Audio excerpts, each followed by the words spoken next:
Dobrý den u našeho dnešního videa. A určitě znáte Harryho Pottera. Tak jsem si koupil tu Bertíkovou fazoli. Má to být příchuť marshmallownu a já ji jdu teď zkusit.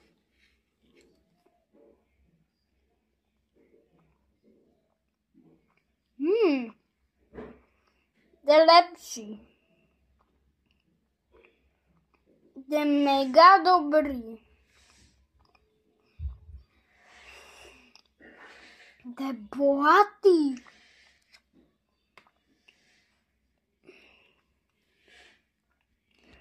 A pokud mi chcete podpořit můj kanál, tak nezapomeňte mi dát odběr. A nashledanou.